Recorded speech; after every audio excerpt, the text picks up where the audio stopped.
A very warm welcome to this week's 60 minutes of analytical review of the big stories, topical issues and all the controversies around the world. We're live from the nation's capital, Abuja, and I'm Somna Sambu.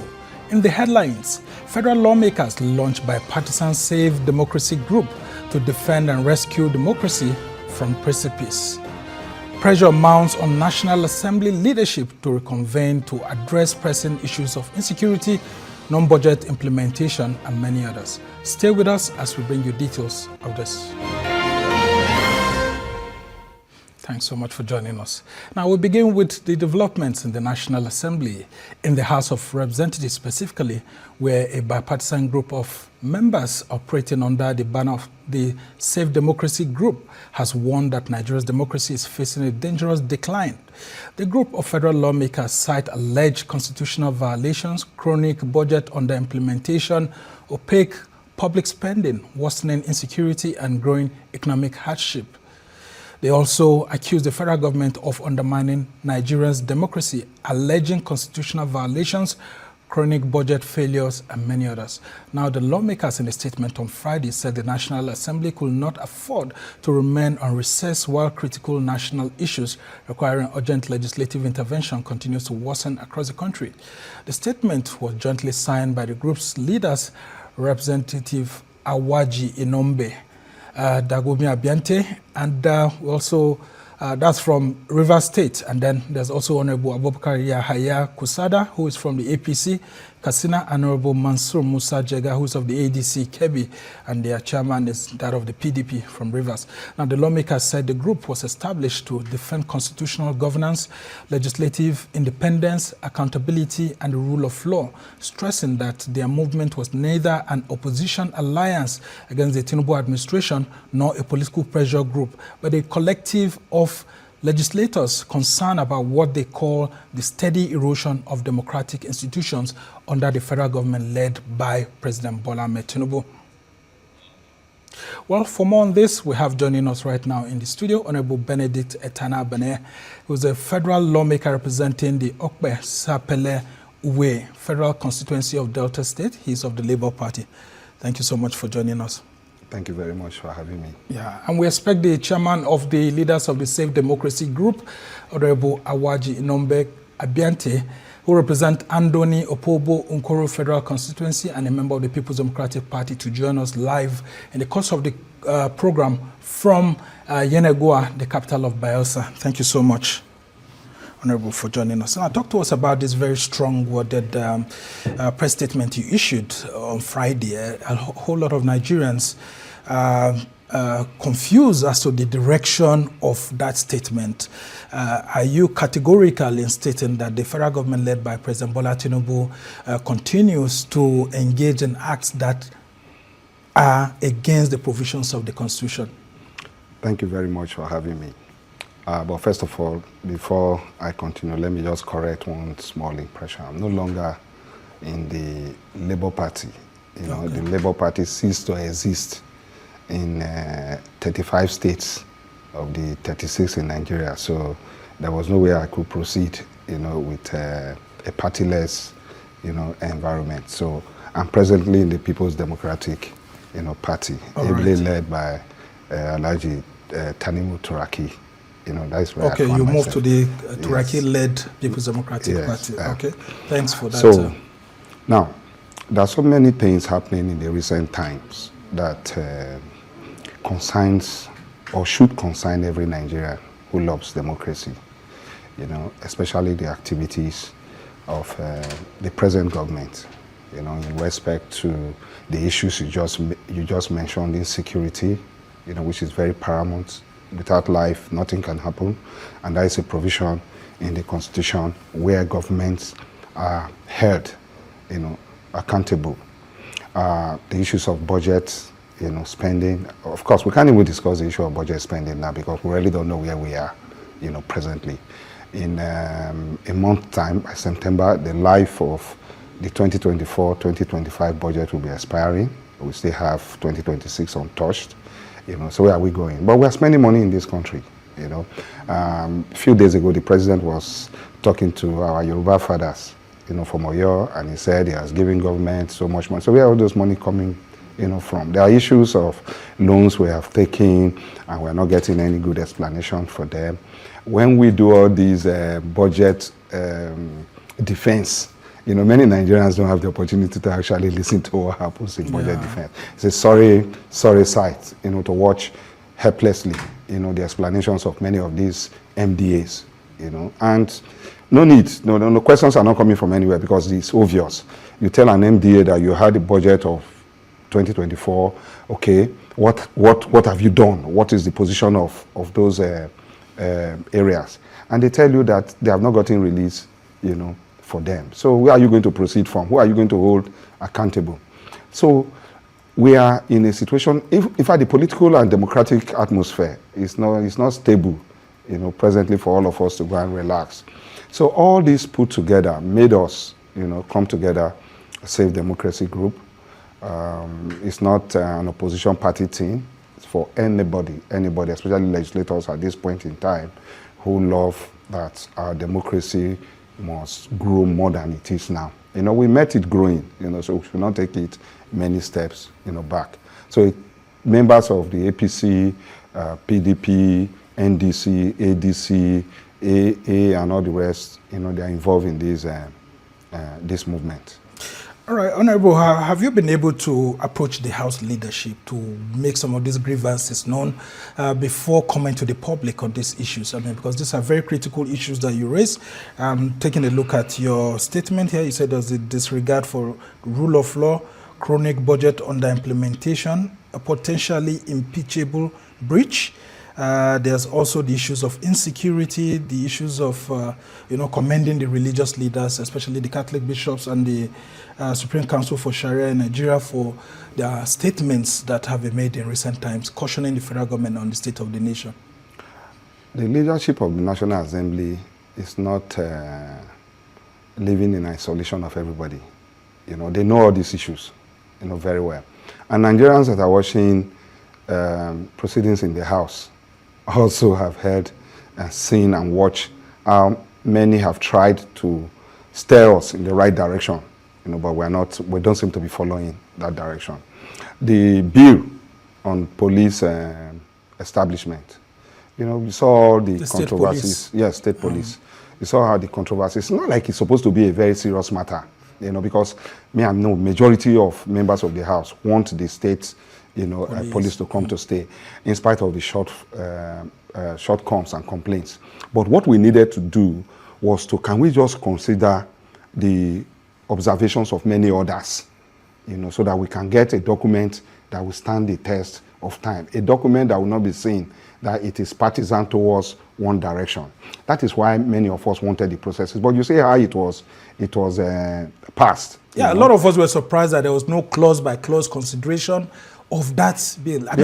And I thought, as someone who has covered the National Assembly, that could be a potential breach of the procedure in both House or Senate, that for a very strong document like that there was no clause-by-clause consideration. In my legal mind, as a lawyer, I don't think we have passed the police bill. But as a member of it could be challenged in the courts? Yes, as a legal, we didn't follow the process. It is obvious, it's clear. Go to the clips. It's not me, that is saying. I made a lot of attempts to draw us back. I want the police, bill. We will still get it, but can we just do a better job, and follow the provisions of the Constitution in arriving at accepting the bills? Let me give you an example why it is important that we must insist that the right thing, be done. Sometimes I take my mind back.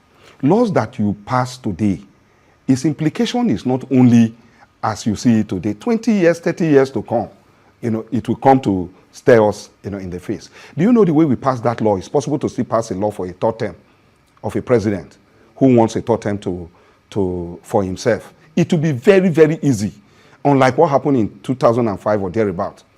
So we are trying to put people to account for processes so that it will be very difficult, if we have a despot, that becomes a president in Nigeria at one time, we find it difficult, to get what he wants as against the wishes, of Nigeria. So it is important that all these issues, the way they are coming, we're not getting we're not getting the vibes. We have talked with the leadership severally, but if you go to the clips, you can see how they arrived at the conclusion. They were not going to listen to anybody. The minority leader was shouting and wanted point of order.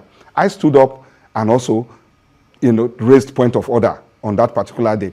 If you may recall, the speaker, quite a good gentleman, was telling us the criteria. Was reading those who signed the register, those who were voting through WhatsApp. Yeah, through I've WhatsApp. never seen And WhatsApp. a lot of people were frightened. Some of the names he called that voted in WhatsApp, they were sitting on the floor. I was trying to draw his attention because, somebody was saying we're on live TV. So when we do these things, it's like we are trying to save ourselves. Not that we want to bring the house to ridicule. Because right there, the camera is capturing those who are purported to have voted through WhatsApp, meaning that the numbers cannot add up. Yeah. Because if you say 35 persons voted through WhatsApp and you have 211 that are on the floor who wrote their names, it means it's a duplication of it. So by arriving at 240 is the two-thirds that have passed. I mean, I don't know. No, this is a new trend in our democracy now, even during the primaries. Yeah, but they kept saying that the electronic system wasn't working functionally at some point and all of that. And then the use of voice vote for such a critical document. I mean, couldn't you have done the counting physically and all of that? They didn't want that. They didn't want that. That's exactly what we should have done. And many opposition party members would have even voted for it. But even at that stage, what we were concerned about is, can we debate clause by clause? Because as opposition party member, we had a document. Don't forget that this bill was passed some months back. And by the Wednesday of that week, we came and rescinded it. The life of that one that we have been discussing before came to an end. And one was introduced by the executive that Wednesday.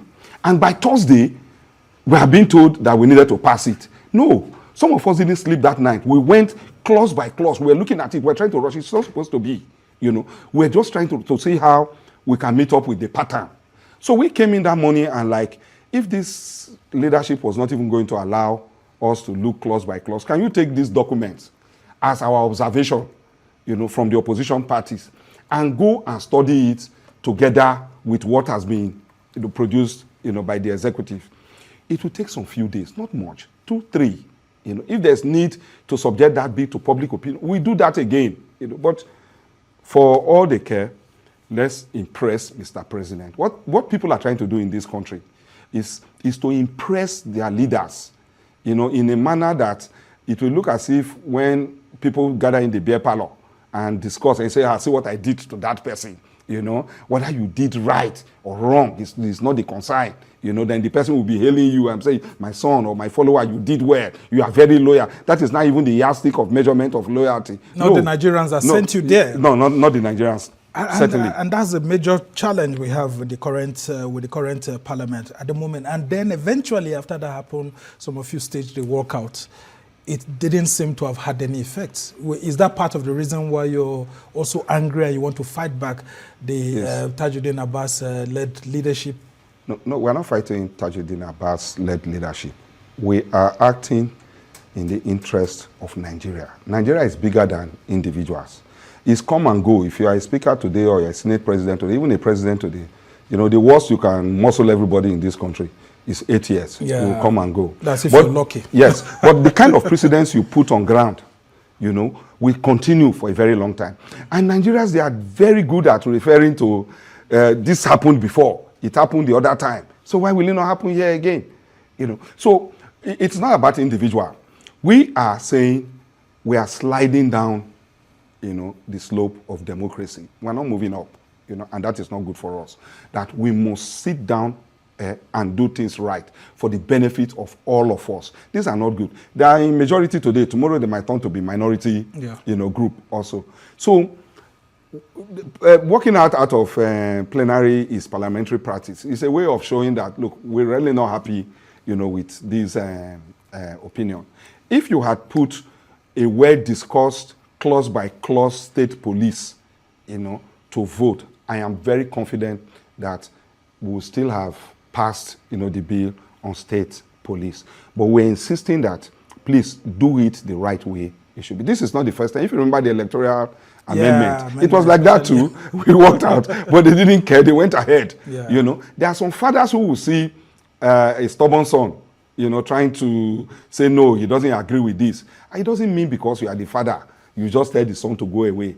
You still need to call the son and say, look, okay, can we see that? Can we see how best we can resolve, you know, this, especially in matters that we all desire, you know, for it, you know, to come into fruition. And it's good to state that clearly so that Nigerians know. It's not as if you were against the state police. The state police. Personally, 30 years of my life, I've been dreaming of it. I know the shortcomings, and I'm not going to run away the fact that it could be misused, you know. But every law has its good side and its bad side. So can we tidy up the bad side so that we, as much as possible, limit, you know, the disadvantage, you know, of what we're trying to do.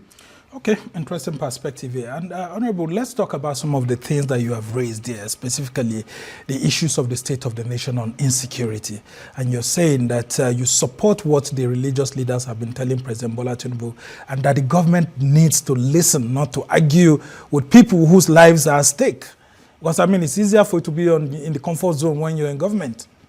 You see, as a Christian, you know, myself, I am very careful when I talk matters of involvement of religious, you know, people, especially leaders of religious groups. As a Catholic myself, it's not today. There's nothing new in what the bishops, you know, did. In the last 30 years, I can remember, they used to write these bishop letters to every parish in Nigeria. The state of the nation is discussed in their meetings. They write to us, they tell us what is expected, you know, of us. So what they went to discuss with the president is nothing new. In the last 2-3 months, I've listened to bishop letters. So when religious group come to meet you and give you advice, know as a leader that it is not bias. They have nothing to suggest that they prefer other persons, you know, than you. What they are talking about is the experiences they are getting from the parishioners they are meeting every day. You know, those people that are interacting with. In fact, religious men interact with citizens more than politicians. Politicians are running away now. Once they are elected. Yes, once they are elected, you don't see them again. It's either they are in one country abroad, or in France, or in one other place. But these religious people, they are always there. Every day they get complaints. Those who go there to complain, look. In fact, unlike before, religious leaders are now even doing functions of government by feeding people, solving problems every now and then. So, together with the Islamic respected leaders, I think what government should do is not to throw the baby and the bathwater away, as they say. Even if you don't like them, just take the message, what they have told you. That is what even Parliament should be doing. Of course, you are part of the government yourself, because you can't isolate yourself from government. It's unfortunate that that is how it's supposed to be by the books. You know, but in practice, I can't say that I'm part of the government. Are you saying that this National Assembly is not part of the government? Because we've seen the executive, you know, causing alongside the Parliament, and almost everything that the executive sends you pass, and then almost every request that you made personally for your own enjoyment, the executive will also pass it for you people. So it looks like you're in bed with the government. No, there's nothing enjoyment. There's nothing enjoyment. See, Nigerians are getting it wrong. Well, I mean, that's the thinking. Yes, that's the thinking. Because their interest is not being protected, it means the Tinubu-led administration is almost doing everything to make you happy, individually as lawmakers, not for the benefit of Nigerians. No, I've suffered more as a lawmaker than when I came into the house. Your constituency projects not being Which constituency project has he paid for? Has he approved since 2024? Well, from the books, from the papers, from the plenaries we've heard, although there was a time that some of you actually decided to boycott plenary, threatening and all of that. And the presidency called you back, and there was, you know, a reapproach. It's all stories. It's all stories. We were told that things happened. No, nothing has happened. Nothing has happened. And again, let's correct this impression of this constituency project. You know, lawmakers do not individually, personally do constituency, you know, project. Yeah, there might be some issues, you know, attached to it, but the genuine ones, you know, you cannot say that there's anything personal, you know, about it. it's a long story about Constituency. But they are domiciled in some agencies, the MDAs, on your behalf for the people you represent. That's what I'm saying. You know, those who do those projects, they are Nigerian contractors. Some spend their money and yet to be paid. Some, when they know they are not going to get the money, and because you want to impress your constituent, the pressure is there. They keep asking you every day, what have you done? What have you done? What can you show you have done? In order to impress your constituent, sometimes you bring your own money to give to the contractor to go and complete those projects, and you are not being paid back, you know, for how many years? So where is the enjoyment, personal enjoyment? Yeah, I mean, there? in other countries, you know? if a government is not running budget for 2 to 3 years, that could be a very hard punishment. There could be a very hard Backlash punishment that could come from the parliament. I can tell you with every assurance, when that senator made that speech, that he identified that these are impeachable offenses. That's Senator Monguno, the Senate chief. This group that I belong, we are also following up with it. In the next few meetings we will meet, we'll be considering tabling the discussion for an impeachment, process, against Mr. You President. mean because impeachment against President Bola Tinubu? Yes. And you think you have the numbers, I mean, because I have spoken with some people in the presidency and they tell me that you people are just aggrieved lawmakers that didn't get your tickets in your political parties, including those in the APC. That's why you want to vent against the government. The people who should be aggrieved with this government of not getting tickets is the APC people, not us. They deceived them into APC, and they ask other smaller opposition party to be donating members, to them. So they are the ones that are going to be having problems or feeling disappointed. No, but you see, these issues are very germane to everybody outside the APC. I'm not going to tell you, Mr. This in APC, member that floor. See, each time we raise issues on the floor, take it confidently from me that more than half of the APC people are in support of it. But they just can't come out yes, with voice. Yes, at the moment of where we needed to make, a decision on it, they will back out. That has always been the pattern. When I raised the motion on summoning Mr. President, to come to the House, it's not a motion based on arrogance. Yeah, I think I was helping Mr. I know they almost swallowed you. Yes, I was trying to help Mr. President. That nobody is talking on these issues on your behalf. On the loans you have collected, nobody is giving explanations as to what it has been used for. Mr. President, this security matter, the people that are supposed to be handling this insecurity, they are complaining they have never had releases. The defense, because they are appointees, they cannot be talking to Mr. President or want to say it out. When they appear, the lamentation is there. You call people from the Ministry of Finance, they seem not to know exactly. They cannot be so sure. Look, there are times where the former Minister of Finance, the one who left, I'm not sure he left because he was sick. I watched him celebrating. Well, I mean, everyone in APC is looking better now. Anyone in APC that's removed from government or party, they said they're always sick. I mean, you can see Ganduje walking around. Okay, too, so good. It's the same thing. I guess that's the template. It's the frustration. That's why I said, okay, in some society, just take the number one person. Come. It's good for his own personality. It's good for his own image. It's good for, I'm not against anybody. It's God that will say, and the people acting, by the people that will say, this will be our next, president or not that person. So he would have come, touched on all these issues, make them, put the facts clear. Yeah, but President Tinubu feels he's a former federal lawmaker, a senator in the aborted Third Republic. So the parliament should almost be with him, because even the vice president is also a former parliamentarian. In fact, his wife too is also a former parliamentarian. So the thinking within some circles that the National Assembly should be able to safeguard the Tinubu presidency because it's one of you that's in power. Do you look at it that way? All the knowledge of understanding what government is, even as propounded by all those philosophers that were describing separation of powers and all. What do you think they were talking about when they say government, should be separated, in its responsibility, the executive, the legislature, and the judiciary? You see, the bottom line of putting all those things like that is to advance democracy, to make government grow. See, if you come and you say you are a Nebuchadnezzar, or you are a very powerful person, you want to capture the legislature, you want to capture the judiciary, you are not helping yourself. And you are not helping government. You are even destroying the government that you have sworn, to promote. So what they are doing today is not in the best interest, of Nigeria. Oh, well. Have we gotten so low in legislative practice since we started this democracy? No. Have we gotten so low in the judiciary, since we started this Fourth Republic? No. So we are just going down and down, and it's a government that is not for one person. At best, you will come, play your 8 years, you will go, another person will come. Please, I'm using this opportunity to call on Mr. President. Let there be separation of power. It is in his best interest that we have separation of power.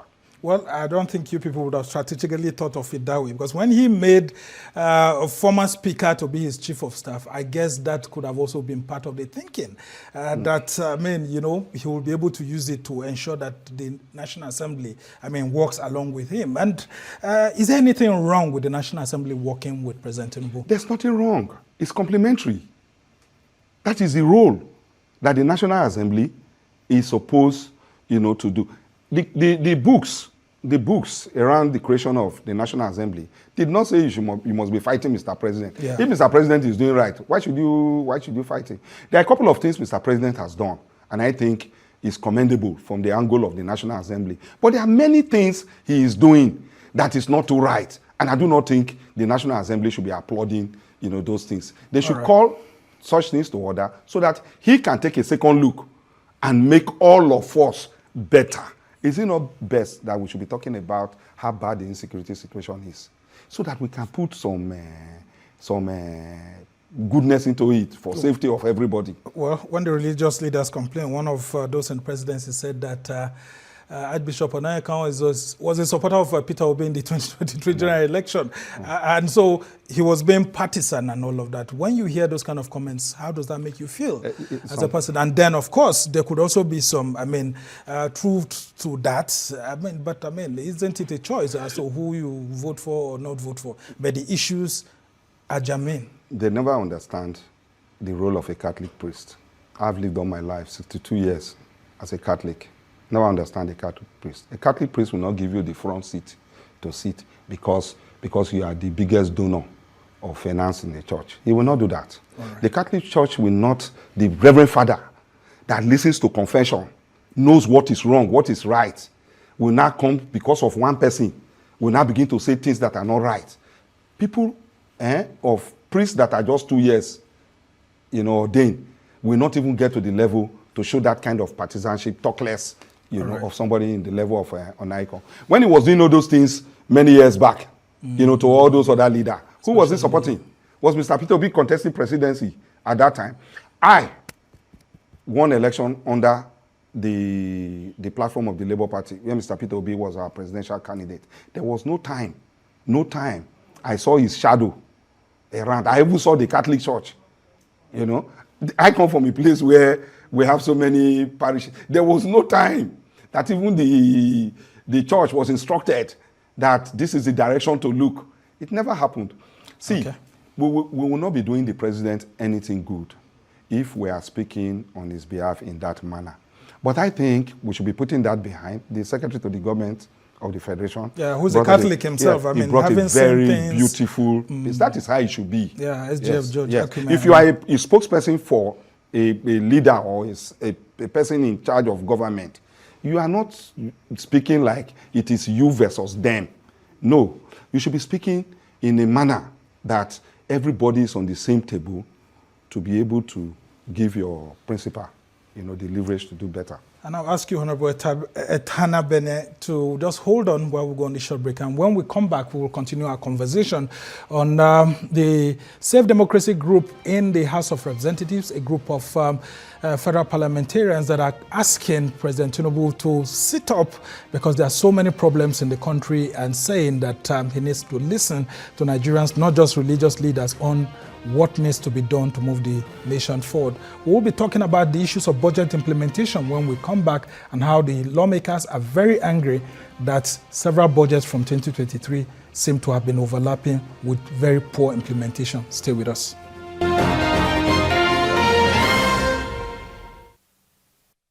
Welcome back from the break. You're still watching This Week, and I'm Somna Sambo. Now, The Reps group also accuses the Bola Tinubu-led federal government of repeatedly failing to implement approved budgets, alleging that about 70% of the 2025 capital budget was carried forward into 2026. The bipartisan lawmakers are now calling for a forensic audit of alleged off-budget expenditure, citing a reported 8.8 trillion naira in unrecorded public spending, according to the IMF. On insecurity, the lawmakers questioned the release of about 20.27 billion naira for the presidential air fleet, while security agencies reportedly received only a fraction of their capital allocations. The representatives are also demanding the postponement of their annual recess and immediate reconvening of the National Assembly by Senate President Godswill Akpabio and Speaker Tajudeen Abbas to address the alleged constitutional breaches, budget under-implementation, opaque spending, and worsening insecurity by the Tinubu administration. They said the National Assembly must rise above partisan interests and reclaim its constitutional responsibility. The lawmakers called on the leadership of the National Assembly to take it as a matter of urgent national importance to reconvene both chambers from recess to address what they describe as constitutional, fiscal, and security concerns. Well, for more on this, we still have right here joining us the member representing Uvwie, Sapele, Uvwie Federal Constituency in the House of Representatives. He's also of the People's Democratic Party, Honorable Benedict Etanabene. Thank you so much for joining us. And we are supposed to still have joining us from Yenagoa. We're still expecting the signal. The chairman of this group, Honorable Awaji Inombek Abiante, he currently represents Andoni Opobo Nkoro Federal Constituency of Rivers State. So we are still awaiting that signal from Bayelsa. If we are able to get that, we'll continue. But Honorable, let's talk about you urging the Senate leadership and the House leadership to urgently reconvene the National Assembly to talk about these issues. How much of importance have you given to these issues that you think that they too would deem it as matters of urgent national importance to reconvene the National Assembly from its annual recess? Unless they are not thinking along that line. If not, it is very, very germane that we should be coming back and be talking of issues like this. Look, about 4 or 5 months ago, a member told me that the life of this assembly has come to an end. I said, I don't understand. What do you mean by that? Like, we say how from now, we're going to do this business, till next. He said, no, it has ended. That, see the timetable drawn by the leadership. I can't look for it. Time not available for me to look for it. When we were supposed to come in, go back, and all the rest. I just realized that the guy was right when he was telling me all this. Look, campaign starts in less than 10 days. Yeah, August 19th, yes. Specifically. Campaign starts. Who is going to leave? And it is a campaign starting with members of the National Assembly and the president. Who wants to leave campaign, under this kind of situation?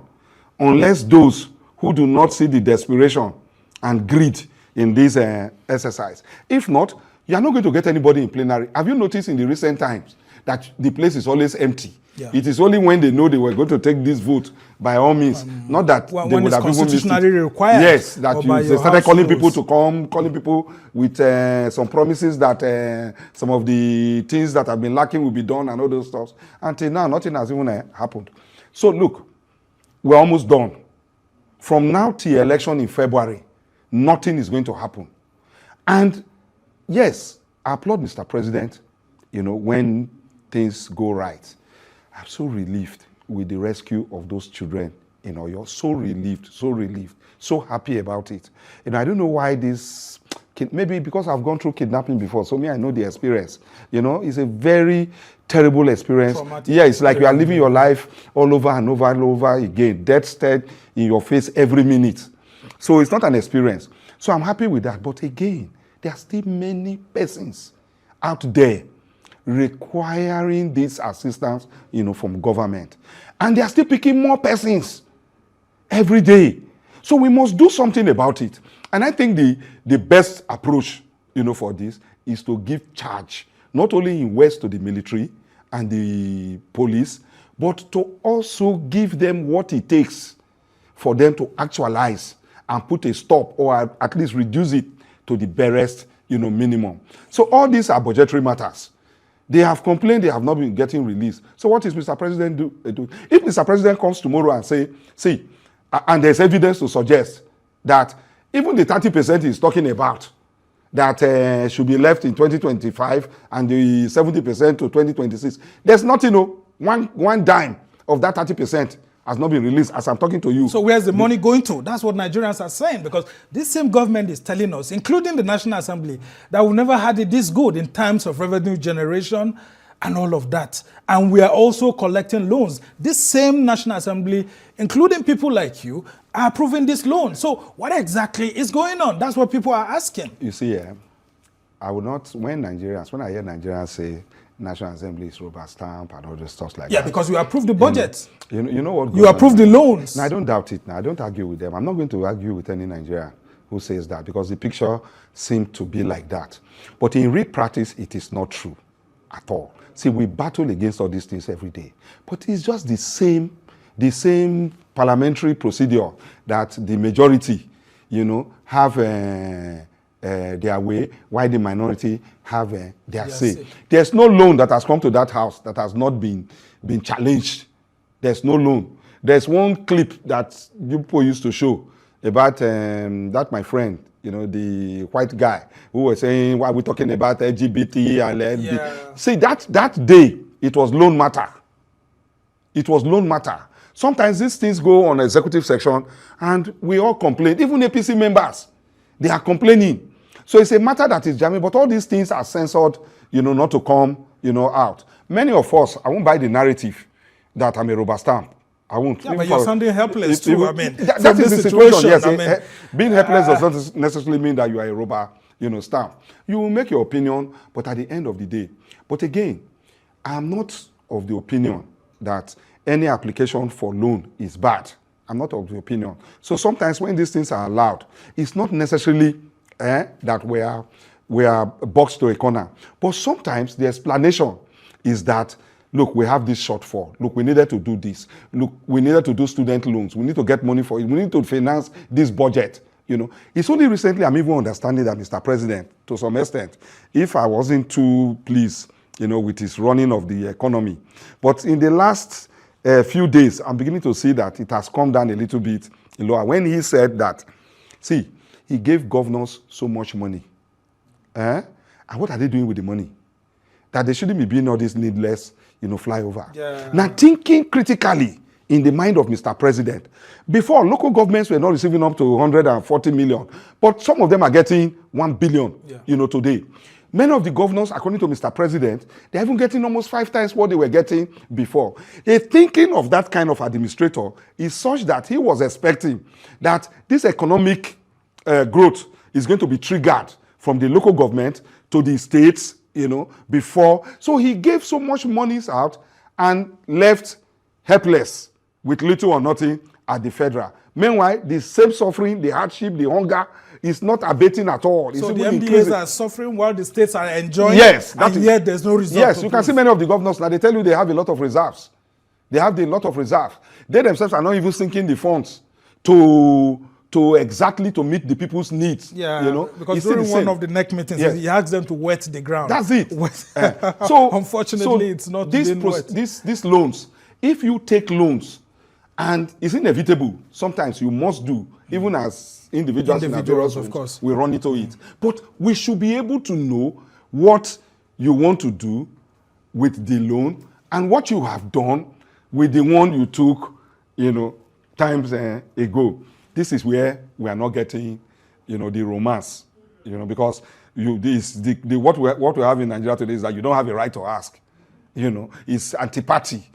For you to ask, it's disloyalty, it's fighting Mr. President. When I was fighting Mr. President, now be and you were just elected, just like the executive was elected too. Now, Honorable, as we try to move on to other issues, I want to talk about the 8.8 trillion naira issue that the IMF raised, that these are extra budgetary spendings. President Tinubu didn't go, but you would have heard the explanation from the finance minister, including when the opposition leaders raised the issue of where the spendings from the windfall between Iran and US conflict has been going to, and then of course the savings from the subsidy, where this money is going into.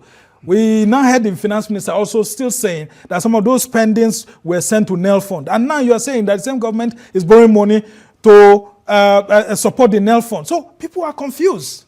What exactly is going on? Why would the government be spending from budgets that are not approved by the National Assembly? I don't want to think on behalf of this government. I don't want to think on behalf of them. I don't want to be a spokesman, to them. There are so many things they are not telling Nigerians. They are not telling Nigerians. Which you, as a federal lawmaker, should help yes, Nigerians to understand, to unravel in the government. They are not even coming forth, to do that. This is the problem. They are not even coming forth. See, what I think this country is broke at the federal level. How can we be broke when we've had subsidy savings? Very and then soon, of course, very soon. We are borrowing, and then of course we are receiving more monies from taxation. How could we be broke? I can tell you very soon that matter will come on the floor of the House. It might be today, might be the day we resume, it might be any day. That matter is being prepared. I don't want to discuss it, here. You see, we are not earning money from petroleum. We are not earning money. All these benefits that we would have had from this crisis we have in the Middle East, I'm not sure we are earning one dime. Nigerians will be surprised to hear that. Yeah, because if Nigerians forget too soon, even before now, before the advent of this 10th Assembly and the coming of Mr. President, we were hearing before, many years back, that they sold our petroleum, crude up front. So all those, they were not rumors. They were not rumors. Like, so for example, when we borrowed $3 billion from Afrexim Bank, it was backed by oil. That's it. We'll pay back through oil. There are some other ones. Those arrangements are even opaque. Because right now, there's nothing to suggest anybody in the National Assembly or government outside the executive that knows who are the people involved, in that transaction. Who are we selling? Who gave us money? But you both have, Senate committees on finance and House committees on finance that are supposed to monitor the executive, specifically on these issues. I'm happy you and committees on loans too, also. Committees on appropriation also. I mean, are all these things for decoration? These committees are there for decoration. Because the other day, the chairman of the Committee on Finance, Senator Sani Musa, was lamenting that all the MDAs are not coming again. They have to start asking Akpabio what is going on. Can you speak with Mr. President? And Nigerians were just like, how can the National Assembly seem helpless before the executive? We lost that drive. We lost it, I must tell you. That's why I'm not even interested in returning, back. You don't want to come back to the same National Assembly? No. It wasn't it didn't meet 5% of my expectations. It didn't meet. Are you saying that the 10th Assembly may have failed to discharge its responsibility to the Nigerian people? The facts are there. Nigerians are seeing exactly, what it is.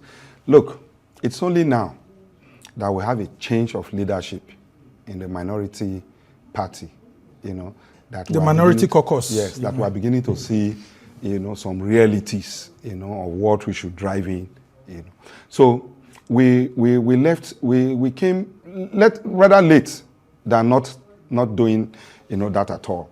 So the way this executive captured the legislature, they captured it, You allowed yourselves to be captured. Because see, when it was time to elect your leaders, you allowed external influence to drive how you were going to elect your leaders. If we go into that debate, personally, I will probably have a very good explanation for that. All the candidates that were out to become speaker at that time, even in retrospect, in hindsight, they were still going to be the same way.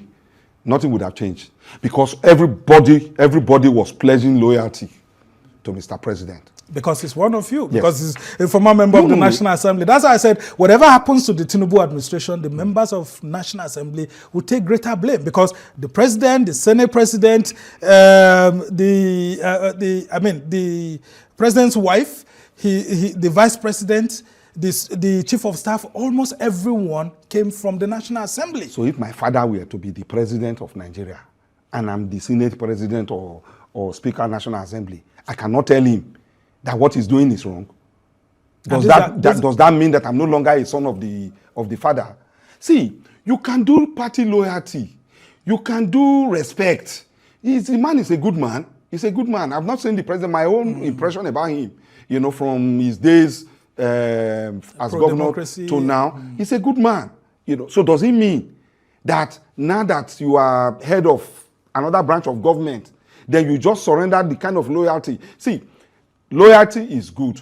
Stupid loyalty is bad. Very quickly. What we are doing in Nigeria today is not good loyalty.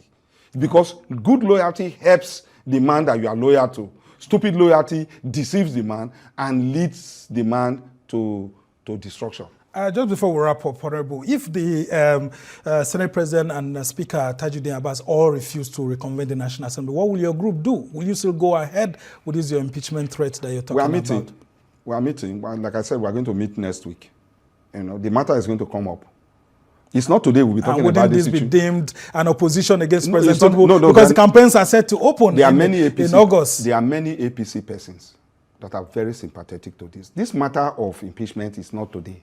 It has been on since. What IMF said. You think your members will be willing to move an impeachment motion against President Tinubu? The number of people that are sympathetic to this drive. It's not an opposition party. People in the APC, they are saying, the senator that, I'm not saying the senator called for it, but he mentioned Senator Monguno, is he not the chief whip? He said it's an impeachable offense if budgets are not being implemented. That kind of man should be celebrated by the the media tried to get across to him. He said, no, his comments were misinterpreted and all of that. I mean, you know what happens. He didn't say they should go impeach Mr. President. He only said, you know, that this kind of offenses are impeachable offenses, other normal crimes. We have discussed all these matters many years back. It's not today IMF is telling us that we are spending out of a budget approval. Where did that coastal road payment come from? Where did it come from? Some of all these projects they are doing, these legacy projects and whatever where are they getting the approval? They are not in the budget. All right. You know. So the matter will come up, we will discuss it, you know, and we will be very, very resolute on it. And we are sure that Nigerians, see, they might not be able to speak publicly, but I know that majority of the APC member, they enjoy support. Well, there's no room for substitution of candidates. If anyone does put his or her name on that list, for example, you don't think that they may lose their ticket? They are waiting. Many of them are waiting for when the final list. The end of substitution. All right, and that will be in September, September 12th. So and even more than 50 of them didn't even get the ticket at all in the first place. So I mean, that's what I told you earlier, that the presidency people will say that, I mean, this is a group of aggrieved members of the opposition and some aggrieved members of the APC that failed to get their tickets. But we must thank you so much, Honorable Benedict Etanabene. Is the member representing Sapele, Uvwie, Federal Constituency of Delta State. He was elected under the platform of the Labour Party, but he moved to the PDP. And the PDP moved away from me. In the PDP, you pledged your allegiance to the Kabiru Turaki. I prefer truth. I prefer truth, and I prefer honesty, and I prefer good purpose. So you don't recognize Nyesom Wike as the leader of your party? He has never been the leader of the party. Even put both sides together, he's not the leader. The former president is still alive. He's a member of the party. All right. By party constitution, the former president is the leader of the party. All right. Interesting. Almost. Thank you so much. Earlier on, we're expecting to have Honorable Awaji Nombeg Abiante, chairman of the Safe Democracy Group and member of the House of Reps, representing Andoni Opobo Okoro Federal Constituency, but unfortunately we weren't able to, due to weather conditions, get him to join us. But we must thank you immensely, and we do hope that whatever you do, you put the interests of the nation at heart first, while you're dealing with the executive, and then look for ways that do not trigger national insecurity, especially as we head into elections. Thank you so much for joining us. It's my pleasure. Well, that's the much we can take on this edition of This Week. Thanks to our production team here in Abuja, Lagos, and London. Do join us same time next week for another exciting edition. I'm Somna Sambo.